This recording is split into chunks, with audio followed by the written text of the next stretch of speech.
네, 안녕하십니까. 한국사 능력 검정시험 고급 모의고사 강의를 진행하고 있습니다. 지난주에 제가 지난 시간에 모의고사 제2회 25번까지 마무리가 됐습니다. 이 시간에 26번부터 나머지 문제 정리하도록 하겠습니다. 자, 26번 바로 보시죠. 다음 사건에 대한 탐구활동으로 가장 적절한 것은 황사영 얘기가 또 나왔나요? 그죠? 죄인 황사영은 황사영 백서 사건을 얘기를 합니다. 1801년. 천주교에 뭐와 관련되어 있냐면은 신유박해와 관련됐다고 그랬습니다. 신유박해의 결과 두 가지, 실학의 퇴조, 황사영 백서 사건, 이걸 기억을 좀 하시면 돼요. 아셨죠? 실학이 왜 퇴조가 됐냐? 남인들이 피해를 받으면서 그랬다. 황사영은 비단에다 이 사건을 전말을 써서 중국 북경에 알려서 중국의 도움을, 프랑스의 그 도움을 받으려고 했던 것이죠. 그러나 이게 들통이 나서 처형이 됐습니다. 황사영이 백서를 쓴 곳이 어디라고 했어요? 제천 배론성지라고 했습니다. 자, 그러면 이 사건에 대한 탐구 활동으로 가장 적절한 것은 여기서는 천주교 관련된 얘기만 고르시면 되겠네요. 그죠? 2, 3, 4, 5는 전혀 관계없는 얘기가 되겠습니다. 특히 이번에 유교 구신론은 백암, 박은식, 유교계에서의 실천성 회복운동을 제창했고요. 그 유교계에 있어서의 박은식이 있었다 그러면은 불교계에 있어서는 한용운이 있었습니다. 조선불교 유신론이라고 하는 게 있었죠. 얘는 관계없고요. 1번이 여기에 해당이 되겠습니다. 27번 봅시다. 다음 밑줄진 인물성 동론에 기초하여 인물성 이론과 동론이 있죠. 나타난 사상의 동향으로 가장 적절한 것은, 자, 이거 잠깐 보고 가겠습니다. 인성과 물성, 사람의 심성과 사물의 심성, 인성과 물성, 인물성 이론이 있고요. 이론 다르다라고 하는 거였죠. 이게 정통 성리학에서 얘기하는 조나 양의 사상에서 얘기해요. 근데 한편으로는 인성과 사물의 심성은 같다 라고 하는 동론이 있었어요. 동론. 그렇죠? 좀 탄력적으로 이해됐던 것이 동론이고 고지고대로 흑백으로 나누려고 했던 것이 이론이에요. 그러니까 인과 물성은 같다 다르다. 다르다. 인성과 물성은 다를 거 뭐가 있냐? 똑같다. 같다. 이런 의미로 보는 것이 인물성 동론입니다. 이 인물성 이론이 청을 정벌하자라고 하는 뭘로 갔죠? 북벌론으로 갔죠. 근데 청정벌론은 효종대 때 왕상에 전개된 거고요. 효종 사후에는 조금 주춤합니다. 쇠락하죠. 그 18세기 위에 가면 북벌론이 뭘로 가요? 북학론으로 바뀌어요. 그러니까 청을 정벌하자라고 하는 이 시각에서 뭘 정벌하느냐? 괜찮은 것은 받아먹자라고 하는 북학론으로 변질이 됩니다. 이 북학론으로 벌이 학으로 바뀌게 되는데 영향을 준 것은 성리학의 사상 논쟁에서 인물성 동론이에요. 그죠? 동론. 이 북학론이 나중에 어디로 갑니까? 북학 사상으로 가는 거죠. 북학 사상이라면은 실학에서는 중상실학입니다. 중상실학. 그러니까 중상실학자들은 부국강병, 민생안정을 위해서 청의 문물을 받아들이자 이런 주장을 했던 거예요. 중상실학의 학파가 북학파라고 하는 것도 이 북학의 북학입니다. 이건 나중에 또 어디로 간다고 그랬죠? 개화사상으로 넘어갑니다. 우리나라 개화의 방향이 그래서 동도서기라고 그랬죠?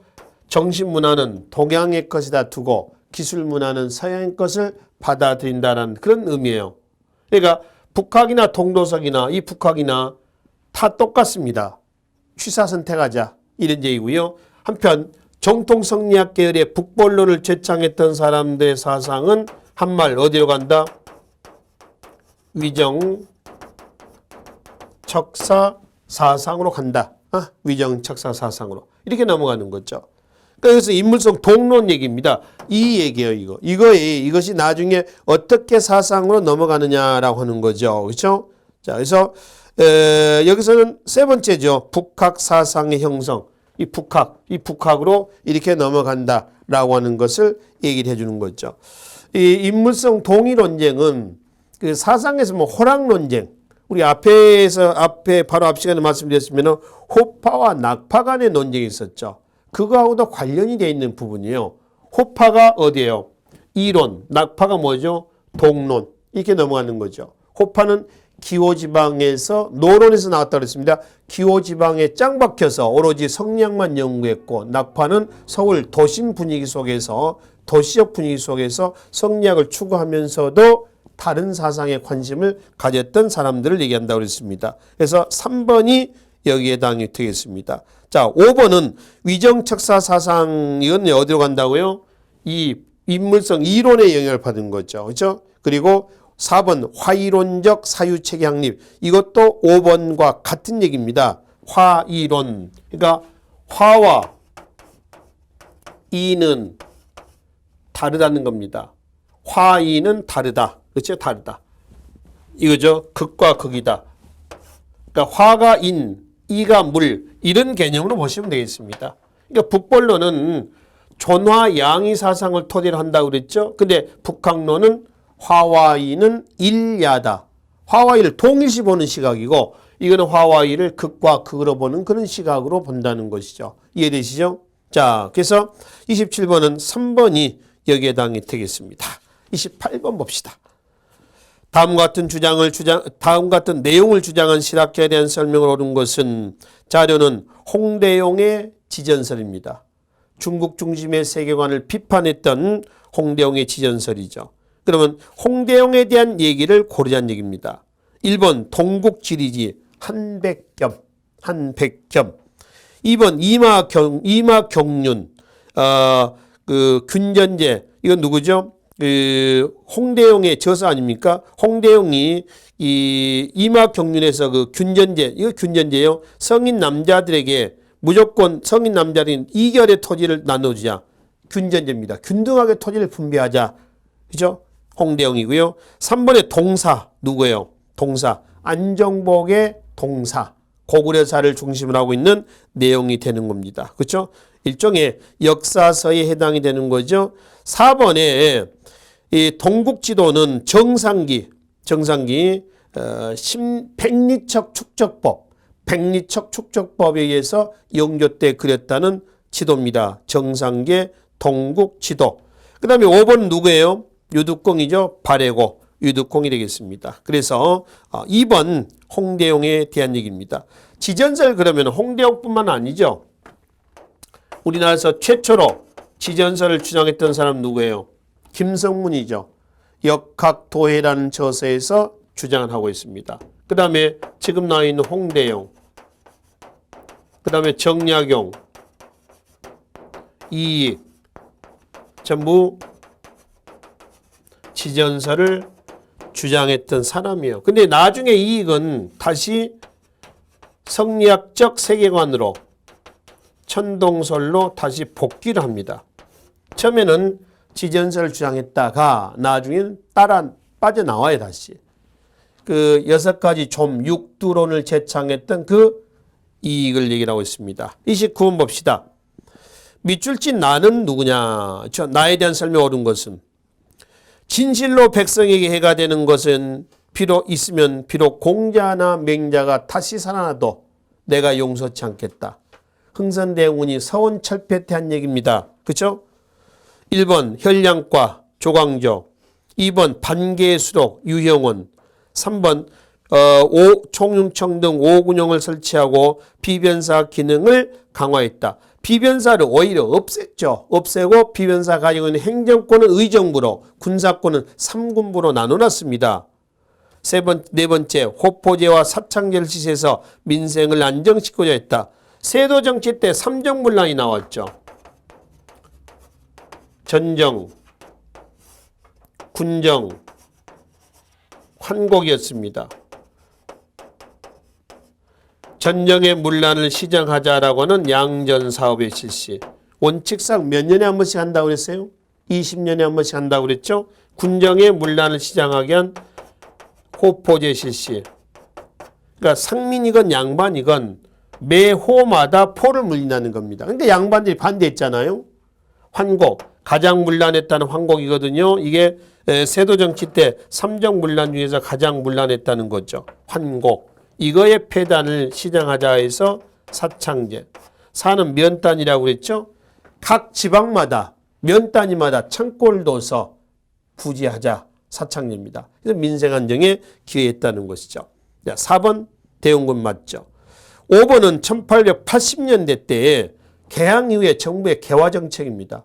독립기모함은 에하의 12사 이게 설치가 됐다고 그래서 의정부와 육조가 없어진 건 아니라고 했습니다. 의정부와 육조는 그거대로 따로 존재합니다. 존재하고 이건 또 이거대로 따로 존재했다라고 하는 것이죠. 아셨죠? 30번으로 하겠습니다. 강화도 조약에 대한 얘기입니다. 이 조약에 대한 설명으로 옳지 않는 것은 우리나라가 외국과 맺은 최초의 근대적 조약이며 불평등 조약이라고 그랬죠. 원명은 조일 수호 조규라고 그랬고요. 강화도에서 체결해서 강화도 조약이라고도 이랬습니다. 또는 1876년이 병자년이어서 병자수호 조약이다라고 얘기를 했죠. 그 내용이 지금 박스 안에 있는 내용들입니다. 그 중에 세 번째 봅시다. 네 번째인가요? 연해 측량권 인정하고 밑에가 당구장 표시해가지고 이게 7조 내용이에요. 마지막에 10조를 좀 써놔요. 10조가 뭐였냐면은 치외법권 인정했습니다. 그래서 7조와 10조는 불평등 조약의 독소 조항 이렇게 얘기를 한 거죠. 1조는 조선은 자주국이며 일본과 동등한 권한을 갖는다. 그러니까 청과 조선과의 관계를 끊고 일본이 조선의 침략을 용이하게 하겠다. 이런 취지였고요. 그 다음에 세 번째 부산의 두 곳 계양은 어디예요? 부산, 원산, 인천입니다. 부산은 경제적인, 원산은 군사적인, 인천은 정치적인 목적 이렇게 해서 개항이 됐던 것이죠. 자, 1번 옳지 않는 겁니다. 조선은 국내 산업을 보호할 조치를 취하였다. 취하였다 못했다. 못했습니다. 제대로 준비가 안 된 상태에서 문호 개방이 된 거죠. 어떻게 되겠어요? 박살나는 거죠. 그렇죠? 두 번째, 이거는 첫 번째 내용에서 확인합니다. 조선은 자주국이며 일본과는 평등한 권리를 갖는다. 여기서 확인할 수 있는 내용이죠. 세 번째, 치해복권과 해안 측량권, 이건 불평등 조약의 독소 조항이라고 했습니다. 네 번째 나왔죠. 부산 1876년, 원산 1880년 러시아 남진을 막자는 거죠. 군사적인. 인천은 1883년이 여기에 해당이 되겠습니다. 5번 우리나라가 외국과 맺은 최초의 근대적 조약 맞죠? 그리고 3번 불평등 조약이다. 이런 얘기했습니다. 1번이 잘못된 설명이 되겠네요. 31번입니다. 다음의 자료와 가장 밀접한 역사적 사건은 이렇죠. 자, 이거는 이 태극기에 대한 얘기입니다. 건곤, 감리, 사괴, 태극기. 여러분 혹시 태극기 그릴 수 있습니까? 박영효가 그렸다는 태극기는 지금 태극기는 아닙니다만은 우리나라 현재 태극기의 모태가 된 겁니다. 제3차 수신사로 일본에 가죠. 이모군란 이후에 피해 배상 사죄사로 가지 않습니까? 이때 태극기를 그렸고 그 다음에 83년에 공식 국기로 인정을 하게 됩니다. 그러니까 우리나라 태극기의 모형은 이런 모양이에요. 여기가 괴가 3개가 있습니다. 여기는 여기는 4개가 있죠. 여기는 5개가 있습니다. 여기는 6개가 있죠. 그러니까 태극이 있습니다. 태극의 모양은 여기는 여기서 그러니까 이렇게 되는 거죠. 여기서 이렇게 그 다음에 이게 됩니다. 이 태극 모양을 그냥 우리가 흔히 이렇게 많이 그립시다. 이렇게. 이게 모양이 아니고요. 처음에 내려옵니다. 근데 여기가 수평에서 내려온 건 아니고요. 내려온 거 아니고 뭐예요? 바로 이게 된 게 아니라 이렇게 비스듬하게 돼 있어요. 여기가 이제 무슨 색깔이냐? 위에가 빨간색입니다. 태양을 상징하고요. 그죠? 밑에가 바다를 상징합니다. 그리고 이제 바탕은 흰색입니다. 백이민족 그러잖아요. 백이민족의 유래는 부여에 여러 나라 부여 있었죠. 그 부여에서 나와요. 아셨죠? 부여에서 백이민족. 그리고 여기에 셋, 넷, 다섯, 여섯입니다. 이게 뭐냐면은 괴에서 얘기하는 이게 건, 곤, 감, 리입니다. 건곤 감리가 아니라 항상 괴라고 하는 것은 대치가 되는 겁니다. 그 역이라 주역에서 보면은 대치가 되는 거거든요. 건곤 감리. 그거는 어떤 의미냐 그러면은 그거는 하늘입니다. 그럼 고는 뭐예요? 땅이 되는 거죠. 감은 뭐냐? 감은 물이 되겠습니다. 리는 뭐냐면 불이 되는 거죠. 불. 그래서 건곤감리에 이렇게 되어 있어요. 이 형태가 지금 현재 우리가 얘기하는 태극기의 모형이 되겠습니다. 자, 그러면 이 자료와 가장 밀접한 역사적 사건은 이렇죠. 그래서 왜 박영유가 태극기를 걸어 달고 일본에 갔냐는 얘기입니다. 이모군란의 피해 배상, 피해 사죄사로 가는 거예요. 그러니까 제물포 조약에 보면 이모군란의 결과 일본과 조선과 체결했던 제물포 조약에서 대관, 고위 관료 대관을 파견해서 사죄해라. 그리고 일본 공사관, 일본인 보호를 위해서 군대 파병, 군대 주둔을 허용해라. 그리고 이모군란의 피해 배상해라. 이게 제물포 조약 얘기예요. 그래서 3번 김옥균 등이 이모군란에 대한 사죄의 의미로 파견이 되었다. 이게 여기에 해당이 되겠습니다. 김옥균, 박영효 얘네들이 일본에 간 거죠. 일본은 이건 뭐예요? 영선사죠. 청나라에. 기기국. 청나라 양문동 기기창 모방했던 기기국입니다. 두 번째는 2차 수인사로 간 겁니다. 김홍집이가. 이 박영효는 3차죠. 1차 수인사로 일본에 갔다 온 사람이 김기수죠.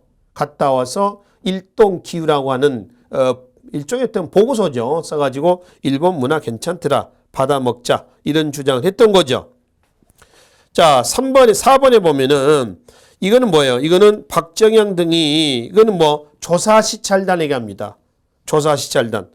그 다음에 5번 일본은 장차 조선의 군대를 파병할 수 있는 권리를 청과 동등하게 확보하게 되었다 했습니다. 이건 뭘 얘기를 합니까? 텐진조약 얘기입니다. 텐진조약, 즉 갑신정변의 결과 1885년에 청과 일본 간에 체결했던 텐진조약이에요. 양국 군대 넉 달 이내 공동 철병, 공동 파병 이 내용이 들어가 있었습니다. 여기는 뭐 관계없고요.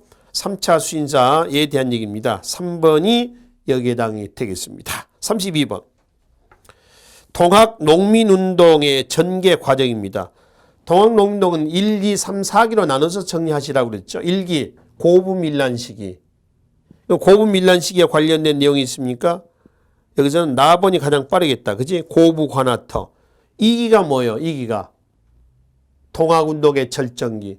그래서 전주 황토현 전투, 전라 지방군 격파. 그 다음에 관군, 경군, 홍계훈의 경군을 격파한 것이 장성 황토현 전투, 황룡천 전투, 전라 지방군을 격파한 것이 전주 황토현 전투. 특히 장성 황룡천 전투에서는 동학군이 신식 무기를 쓴다고 그랬잖아요. 장태라고 있었죠. 이런 시간에 봤습니다. 그러니까 두 번째로 나온 것이 전주 황토현 전적지 가가 될 겁니다. 아니면 황토현 전적이 다음에 이제 장성 황룡천 전투. 여기 정부군, 중앙군을 격파한 거고 황토현에서는 지방군, 전라 감영군 지방군을 격파한 것이 되겠습니다. 그 다음에 3기가 이제 패전개혁 실천기입니다. 전주화약 체결된 거죠. 다거. 그 다음에 마지막 공주 우금치 전투. 이게 이제 4기 항일 국운동기가 되겠습니다. 그래서 가, 그 다음에 나가, 타라. 이런 순서로 해석을 하시면 되겠네요. 그렇죠? 동학운동의 전개 과정을 순서대로 배라는 문제가 되겠습니다. 33번 보겠습니다. 다음 아래 설명하는 내용 중 밑줄근 이 섬에 대한 설명을 얻은 것은 자, 우리나라 가장 동쪽에 있는 섬 독도에 대한 얘기입니다. 1번 강화도죠. 1번은 그렇죠? 2번 제주도죠. 제주도.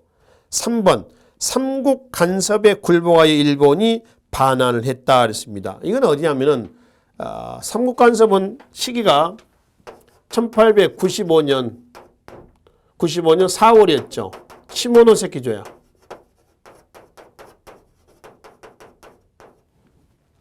이 시모노세키 조약을 청일 전쟁에서 일본이 승리하고 체했던 조약이에요. 하관 조약 또는 마관 조약이라고 그랬습니다.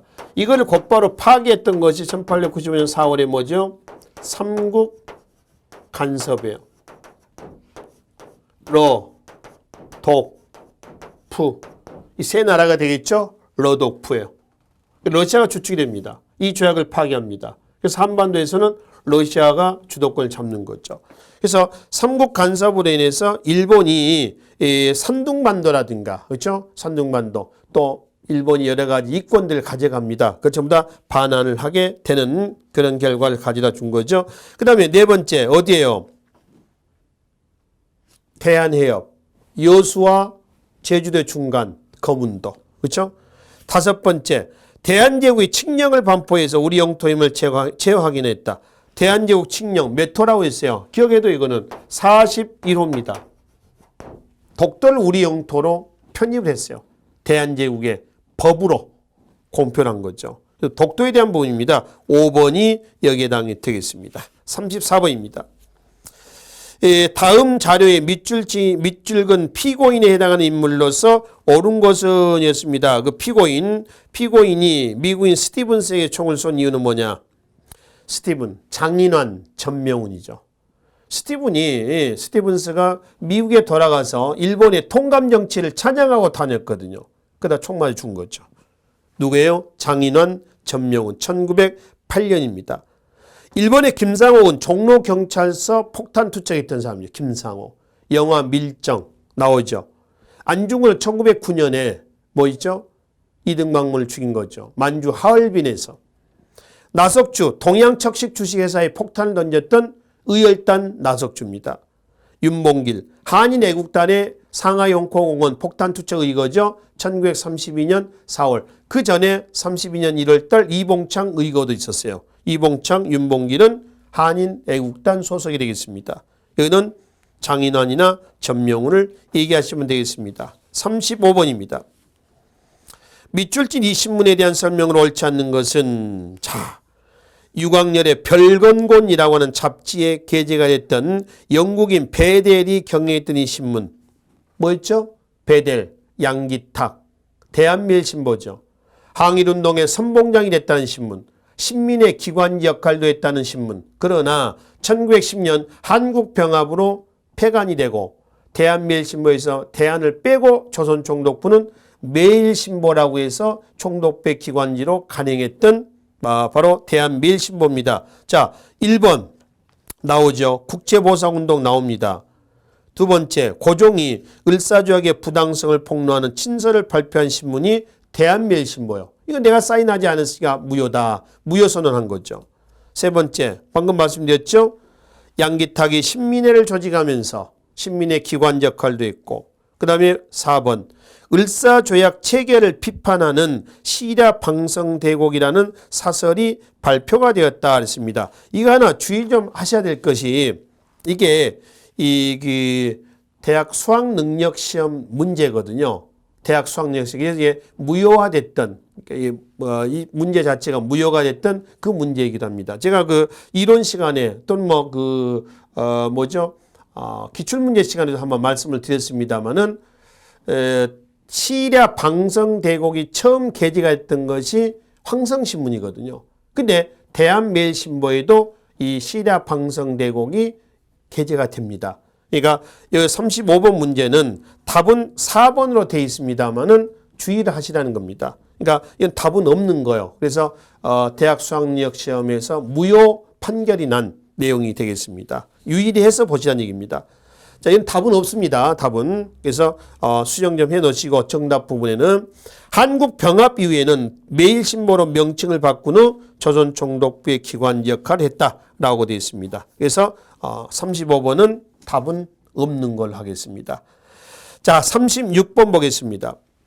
다음에 민족운동과 관련된 설명으로 옳지 않은 거랬죠. 국채보상운동입니다. 1907년 대구, 서상돈, 양기탁 1,300만 원, 금주, 금연, 폐물 폐지운동. 언론에서 뭐가 있었어요? 대한밀신보, 황성신문, 또 제국신문, 부녀자를 대상으로 하는, 그 다음에 만세보, 이제 만세보 천도교 기관지라고 합니다. 그렇죠? 뭐 이런 것이 지금 국채보상운동에 동참했던 언론기관에 해당이 되는 거죠. 옳지 않은 겁니다. 1번 나오죠. 화폐정리 시설 개선 명목으로 차관을 제공했습니다. 사실 필요치도 않는 돈을 강제로 빌려준 거예요. 대한제국의 재정을 일본이 대한제국의 재정을 코를 껴놓자 이런 취지예요.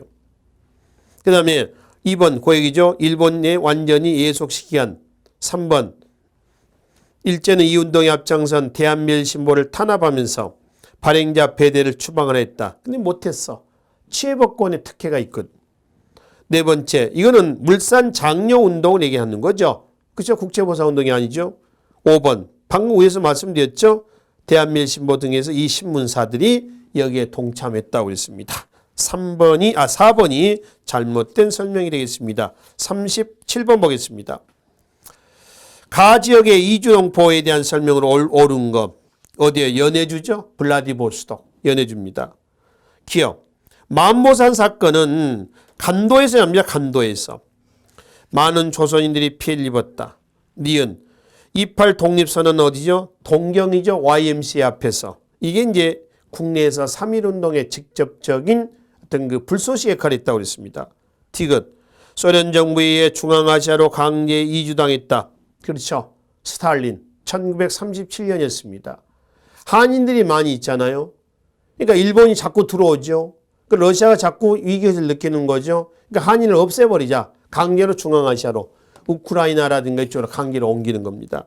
3.1운동 직후 대한국민의회를 조직해서 임시정부를 수립했다. 나오죠? 연해주, 손병희, 대한국민의회. 그렇죠? 디귿 리을이 연해주에서 있었던 일들에 해당이 되겠습니다. 38번입니다. 다음 자료와 관련된 종교에 대한 설명으로 옳은 것은 자 한자는 뭐라고 읽어요? 밑에 한글로 되어 있습니다만 만세보. 이 만세보는 천도교죠. 천도교에서 그 발행했던 잡지, 개벽도 있습니다. 그리고 이제 천도교에 대한 문제입니다. 1번 손병희의 교단 조직이 정비가 됐습니다. 원래는 뭐예요? 동학이죠. 1860년 경주 전반 체제위에서 만들어진 동학입니다. 이것이 1905년 12월에 뭘로 이름을 바꿨다고요? 천도교로 바꿉니다. 왜 바꾸냐면은 동학의 교도이자 친일파 이용구가 일진을 조직을 해요. 그 일진을 조직을 해가지고 일진의 밑에다 시천교라는 종교를 만들어. 그래서 동학을 흡수하려고 해요. 그래서 동학의 정통을 계승하자. 그래서 동학을 뭘로? 천도교로 이름을 바꾸는 거예요. 계속. 그래서 이제 1번 고액입니다. 2번은 개신교죠. 이화학당 개신교계열입니다. 미션스쿨이죠. 3번 의민단 천주교라고 그랬죠. 항일운동의 가장 소극적인 종교단체 천주교. 그러니까 3.1운동 이후에 일부 천주교도들이 만주로 가서 의민단을 만들어요. 또 대한의민단이라도 관계가 없습니다. 그러니까 대종교에 보면은 중강단, 대한정의단, 대한군정부, 북로군정소군 대종교죠. 개신교 쪽에서의 무장독립단체가 있어요. 뭐요? 대한국민회가 있습니다. 천주교는 뭐요? 의민단, 또 대한의민단이 있다는 거예요. 그러니까 이 종교단체가 후원했던 무장독립운동 단체들을 따로 그렇게 정리를 하시면 됩니다. 네 번째는 한용운, 불교죠, 불교. 조선불교 유신론. 다섯 번째는 뭐예요, 이거는? 원불교죠, 박중빈. 특히 원불교는 개간, 저축에서 경제구운동에도 동참했던 종교단체라고 했습니다. 얘는 천도교에 대한 얘기예요. 1번이 여기에 해당이 되겠습니다. 39번입니다. 다음 자료와 관련된 인물의 활동을 옳은 것은 자, 이 내용은 서부각해의 월보에 들어가 있는 내용인데 유교 구신론에 대한 얘기입니다. 유교 구신론. 누구예요? 불교계에 있어서 한용운의 조선불교 유신론이 있었다고 한다면은 유교계에서는 박은식의 유교 구신론이 있다고 그랬죠. 박은식입니다. 백암박은식. 한국통사, 한국독립운동 지열사, 혼백사상, 또 대한민국 임시정부 2대 대통령 역임. 그렇죠? 지금 나는 유교 구신론. 전부 백암박은식에 대한 얘기가 되겠습니다. 자, 1번 양명학을 토대로 대동사상을 주창하였다. 박은식이죠. 실천적인 성리학적인 정신을 양명학적인 정신을 회복하자. 성리학은 제대로 된 실천적 기능이 너무 없지 않느냐. 그래서 쓴 책이 6.25 구신론이었습니다. 두 번째 만세문은 천도교라고 그랬죠. 세 번째 위정척사 운동의 계승과 실천을 강조했다 그랬습니다. 위정척사 운동을 계승하자는 건 아니지. 그렇죠? 실천성을 강조한 유교 정신의 회복을 강조한 거죠. 지금 박은식 얘기입니다. 독사실론, 신채호죠. 다섯 번째 신민족주의를 제창해서 민족주의 한계를 극복하려 했다. 누구예요? 안재홍이라든가 이런 사람들이 여기에 해당이 됩니다. 그렇죠? 당시 신민족주의 광복 이후에 나옵니다. 광복 이후에. 그래서 여기는 박은식에 대한 얘기니까 1번이 여기에 해당이 되겠습니다. 40번. 다음에 가상 일기에 나타난 사건의 결과로 오른 것은 이준, 이상설 뭐 같아 이거 지금. 네덜란드 헤이그 밀사 사건입니다. 1905년 11월 을사늑약이 체결되죠. 그 을사늑약이 체결된 이후에 고종이 여기다 보내가지고 국제 무대에다가 호소하려고 했었던 거죠. 그렇죠?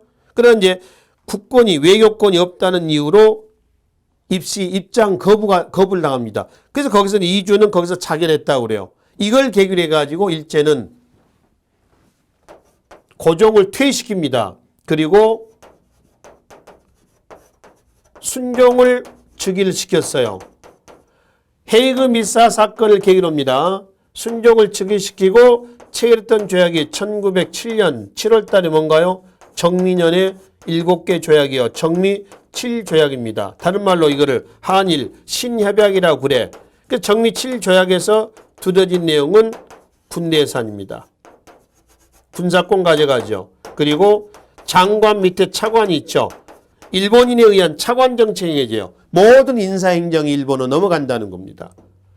자, 그 중에 고종의 퇴위, 그 다음에 군대 예산, 이게 발단된 것이 제 몇 차 의병이다. 3차 정미 의병입니다.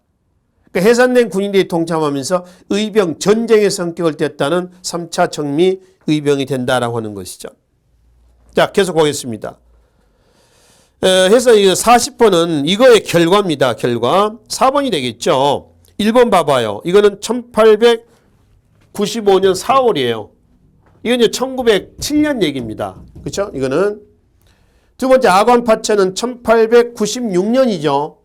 90 아관파천. 그 다음에 운양호 사건은 1875년이죠. 이걸로 인해서 1876년에 강화도 조약이 체결됩니다. 5번은 조미소통상 체결 연대랑 같다고 그랬죠. 1882년 체결하고 보빙사가 가는 겁니다. 그렇죠?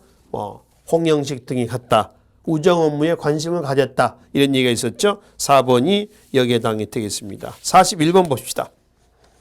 다음 자료에서 언급된 사건에 대한 설명을 옳지 않는 것은 자, 내용은 1919년에 뭐요? 3.1운동에 대한 얘기입니다. 3.1운동에 대한 설명으로서 1번 맞죠? 무단통치를 문화통치로 누가? 이 3대 총독 사이토 마코토가 들어와서 하세가 총독이 2대 총독 하세가가 3.1운동의 책임을 지고 물러갑니다. 그리고 사이토가 들어와서 무단통치에서 문화통치로 바꿨죠. 가장된 유화정책이라고 그랬습니다. 2번 맞죠? 대규모의 만세운동이었으며 3번 맞죠? 자, 5번 맞습니다. 기독교, 천도교, 불교계 민족대표 33인 그렇죠? 4번 파리 강화이의 신규식을 대표로 파견해서 이 사건의 진상을 널리 알렸다 했습니다. 파리 강화이에 파견한 것은 신규식이 아니라 김규식입니다. 그러니까 신규식이라는 사람도 있고요. 김규식이라는 사람이 있어요. 근데 이거는 3.1운동하고는 관계가 없고요. 하여튼 신규식도 관계가 없고요. 김규식이 맞는 설명이 돼야 돼요. 아시겠죠? 1, 2, 3, 5번이 3.1운동에 관련된 설명이 되겠습니다. 42번. 다음에서 설명하는 인물의 연보를 보고 가에 들어갈 단체 이렇죠. 충남 홍성 출신. 그리고 이제 대한광복회 부사령 임명. 1917년에 대한광복회는 대한광복단이 1913년에 1915년에 대한광복회로 또는 그냥 광복회로 이름을 바꿨습니다. 그러니까 광복회 대한광복단 군대식으로 조직됐다고 그랬어요. 그래서 가장 활발한 활동을 했다고 그랬습니다. 여기에 부사령 임명. 그러면 만주에서 18년 무호독립선언 참여. 청산리 전투 누구예요? 김좌진이죠. 그리고 신민부 아시죠? 3부 중에 참의부, 정의부, 신민부입니다. 김좌진. 그리고 30년 암살. 김좌진에 대한 얘기입니다. 뭐예요? 북로 군정서군이죠. 청산리 전투의 주축부대. 이 북로 군정서군의 배후에는 종교단체 대종교가 있었습니다. 중강단, 대한정의단, 대한군정부, 북로군정서군 이렇게 넘어갔었습니다. 그렇죠? 그래서 5번이 여기에 해당이 되겠습니다. 자, 그중에 1번 같은 경우는 독립의금부 기억나십니까? 임병찬, 고종의 밀조, 전라도 유생, 복벽주의 그 복벽주의의 그 독립의금부예요. 한인애국단은 대한민국 임시정부에서 눈에 말씀을 드렸습니다. 한국광복군은 대한민국 임시정부의 정규 부대가 여기에 해당이 되겠습니다. 43번 가시죠. 밑줄 친 우리 부대에 대한 설명을 옳은 것은 이게 한국광복군에 대한 얘기입니다. 1번, 2번, 1번과 2번을 묶어요. 이거는 조선혁명군입니다. 중국 공산군과 함께 화북에서 항일전을 벌였다. 1930년대에 나오잖아요. 중국의 공산군이라고 하면은 중국 의용군 얘기할 겁니다. 조선혁명당의 조선혁명군 양세봉. 2번 만주에서 중국 의용군과 연합작전을 수행했다. 같은 거예요. 조선혁명군입니다. 3번 간도참변 이후에 각지로 분산되었던 독립군이 밀산부에 직결해서 서일을 총재로 조직한 군사였다. 서일의 대한독립군단입니다. 이 대한독립군단이 봉오동 전투의 홍범도의 대한독립군하고 혼동하지 마시라고 그랬죠. 이게 5번 자유시 참변 이후에 당시 일제에 의해 큰 피해를 받았다. 이게 서일의 대한독립군단입니다. 자유시 참변은 서일이 대한독립군단을 조직해서 러시아로 갔죠. 소련으로 갔습니다. 그래서 소련의 내전에 참전해서 레닌에게 힘을 좀 실어준 거죠. 근데 그 레닌의 이 붉은 군대, 소위 하얀 군대, 붉은 군대 있지 않습니까? 적색군, 백색군, 그에게 이제 자유시에서 스보보드니에서 무장해제 당한 사건이에요. 이게 자유사변입니다. 1921년이었었죠. 4번 인도 미얀마 전선에서 영국군과 공동작전을 펼쳤다. 즉 2차 대전에 연합군의 일원으로 동참했던 것이죠. 이게 한국광복군입니다. 1940년 충칭에서 조직됐어요. 대한민국 임정부는 1919년입니다. 근데 임정부의 정규부대 한국광복군은 1900 몇 년이에요? 40년이에요. 한참 뒤에요. 한참 뒤입니다.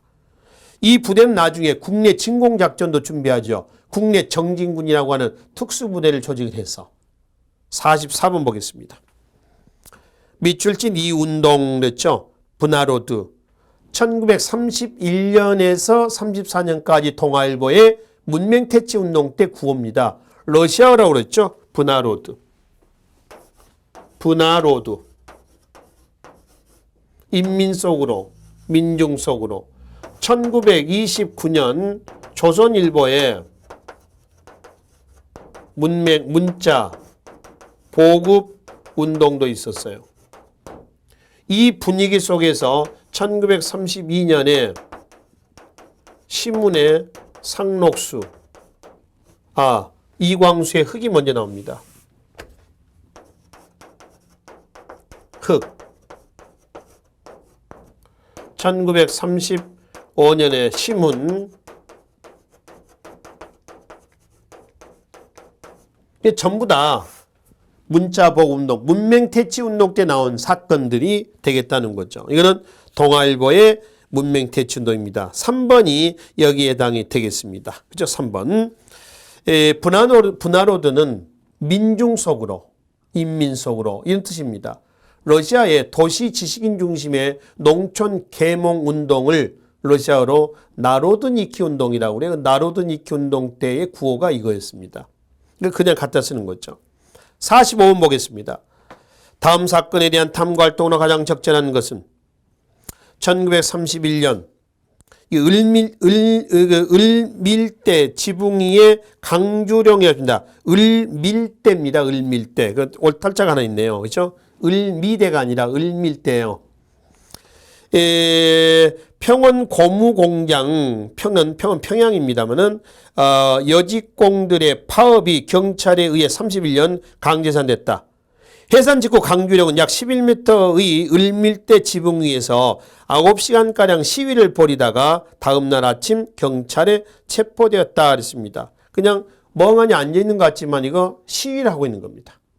일종의 노동쟁이를 하고 있는 거죠. 자, 이 사건에 대한 탐구활동으로 가장 적절한 것은 5번이죠.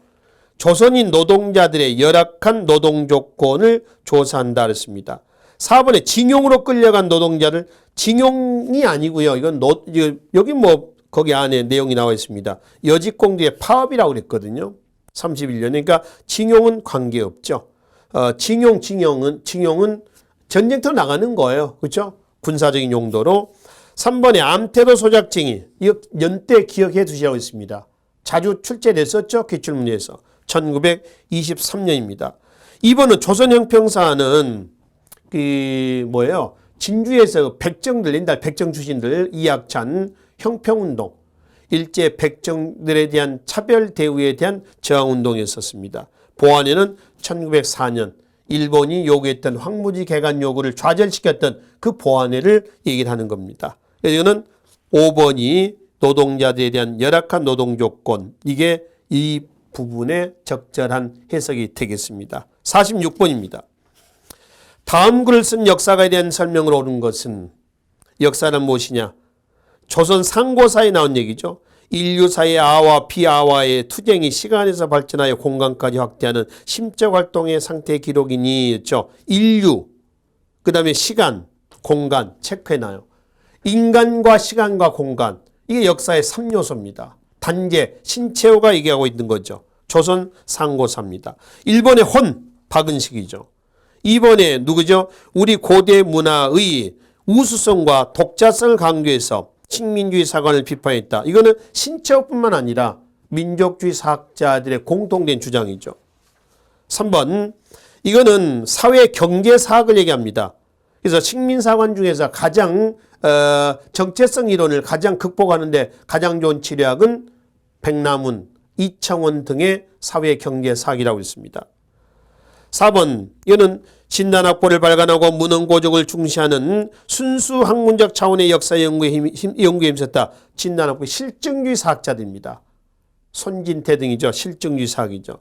진단학보는 진단학회의 기관지고요. 진단학회는 일제 어용단체였던 청구학회하고 맞서는 겁니다. 청구학회, 청구학청이 있었다라 한다면 진단학회, 진단학보가 있었던 거죠. 그러니까 실증, 객관적인 자료를 꼬치꼬치 따지면서 하나씩 반박하는 겁니다. 그래서 30년대 실증주의 사학을 주도했었던 것이죠. 5번의 누구예요? 이당 정인보죠. 그렇죠? 민세 안재용, 심, 마음심. 이럴 때 마음은 심장을 얘기한다고 했습니다. 마음이 아니라. 그래서 얘는 신체에 대한 얘기거든요. 2번이 여기에 해당이 되겠다는 겁니다. 자, 47번으로 가겠습니다. 다음의 원칙을 발표한 기구가 내세운 주장으로서 옳은 것은 였습니다. 이건 이제 조선의 좌우합작은 민주 독립의 단계요. 남북 통일의 관건인 점에서 이거 뭘 얘기하냐면은 마지막 7원칙을 결정한다 해서 좌우합작 7원칙이에요. 근데 1946년에서 47년까지 뭐가 나옵니까? 좌우 합작 운동이 나오죠. 좌에 누구였나요? 여운형. 우에 누구 했었어요? 김규식입니다. 극우, 극좌가 아니고요. 중도 좌파와 중도 우파요. 근데 여운형이 암살되면서 좌절이 됐습니다. 그럼 여기서 나와 있는 지금 얘기는 이 원칙을 발표한 기구가 좌우 합작 운동을 전개했던 이 단체가 내세운 주장은 뭐냐라고 하는 겁니다. 미소공동위원회 속계입니다. 왜 이 얘기가 나오냐면은 보세요. 이 좌우합작 운동이 어떤 배경에서 나왔냐면은 바로 전에 1946년 3월에서 5월까지 미소 1차 미소 공동위원회가 어디서 열렸어요? 덕수궁에서 열렸습니다. 근데 결렬이 됐단 말이에요. 1차 미소 공동위원회는 뭐의 후속 조짐인가요? 1945년 12월 모스크바 3상 회의의 결정체입니다. 모스크바 3상 회의에서는 하나, 이 임시정부 수립을 해서 조선 민주주의 정부, 임시정부라고 요약합시다. 임시정부 수립을 위해서 미소공동위원회를 소집합시다. 또 하나는 신탁통치 최소 5년 합시다. 여기에 대해서는 남, 북 모두 다 반대를 했습니다. 반탁운동을 했죠. 근데 북쪽은 나중에 소련의 사주로 찬탁으로 입장을 바꿨습니다. 그러니 임시정부 수립을 위한 미소공동위원회, 이것이 1차 미소공동위원회에 나온 거죠. 그렇죠? 근데 결렬했어. 왜? 찬탁하거나 반탁 단체에, 그러니까 임시정부 수립할 때 미국은 찬탁이건 반탁이건 다 참여시키자. 정부 수립할 때. 소련은 찬탁 단체만 참여시키자. 참가 단체 문제로 인해서 결렬됐다는 거예요. 참가 단체 문제로. 그래서 이제 이 1차 미소 공동위원회가 결렬되고 바로 좌우합작 운동이 나옵니다. 그러니까 좌우합작 운동에서는 어떤 문제가 논의가 되냐면은 이거 다시 뭐 하자, 속개하자. 그래서 정부 수립하는데 빨리 논의를 해야 되지 않냐, 이 얘기입니다. 근데 이때 1946년 6월 달에 이승만이 전라북도 정읍에 가서 정읍반하죠. 이거는 남한만의 단독 정부 수립하자, 이 얘기고, 여기는 미소공동위원회 속해서 빨리 다시 임시정부를 수립하자, 이런 주장이 나왔던 거죠. 그래서 47번은 2번이 여기에 해당이 되겠습니다. 나머지는 전혀 관계없는 내용이죠. 시대인의 흐름상 정리를 하시면 되겠습니다. 48번. 다음 자료와 관련된 설명을 옳지 않는 것은, 이거는 1948년 9월 반민특위법입니다. 반민족 행위자 처벌법이에요. 친일파를 처벌하고 공민권을 제한하기 위해서 이승만 정부에서 만든 법이었는데, 이승만 정부의 국가 시책이 반공입니다. 북쪽에는 지금은 소련의 배후로 공산주의가 우글거리고 있는데 무슨 친일 청사이냐. 우리는 반공이 우선이다. 그래서 이승만 정부의 반공 국시로 인해서 결국 유야무야 돼버렸어요. 그래서 광복 이후에 우리나라에서 민족의 정기가 수립되지 못한 이유는 뭡니까? 그러면은 반민특위 실패다. 이렇게 얘기를 한다는 거죠. 근데 이제 이 자료와 관련된 설명 옳지 않는 거 있습니다. 자, 1, 3, 4, 5 그대로 맞고요. 2번 봐봐요. 기술관을 포함하여 고등관 3등급 이상 관공리는, 그 공무원들은 공소시효 경과 전에는 공무원 임용이 불허됐다. 밑줄 그어놔요. 기술관을 포함하여 그랬죠. 그래서 밑줄 그었고 그어버리세요. 기술관은 기술직 공무원입니다. 그러니까 기술관은 포함하지 않습니다. 이 사람들 기술직만 종사했기 때문에 이 사람들이 무슨 친일 행위를 했겠느냐, 이렇게 보는 거죠. 그래서 이건 맹점이거든요. 이게 맹점이 아니라 이게 함정이거든요. 그래서 기술관은 포함하지 않습니다.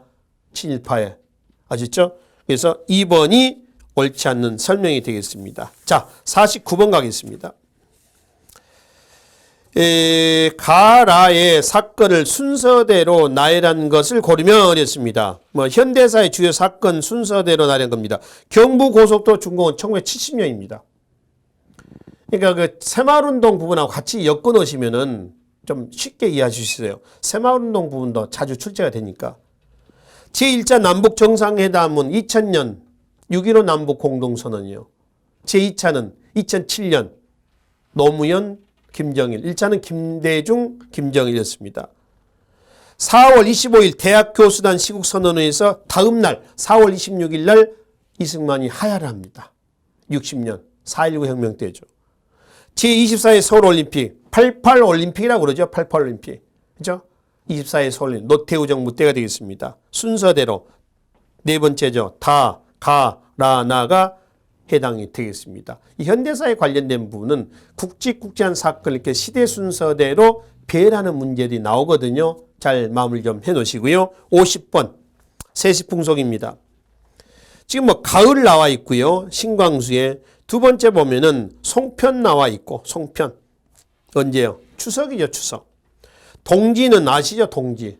음력 12월 22일 팥죽. 칠석은 7월 칠석 그러잖아요. 칠석.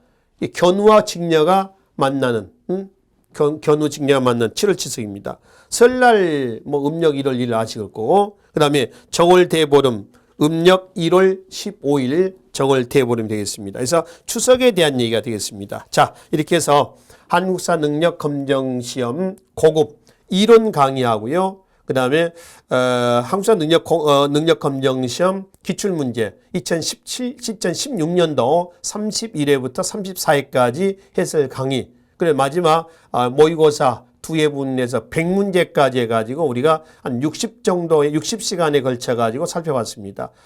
이 강의를 마치시면 아마 여러분들은 실전에 가셔가지고 최한 90점 정도는 아마 맞을 수 있을 겁니다.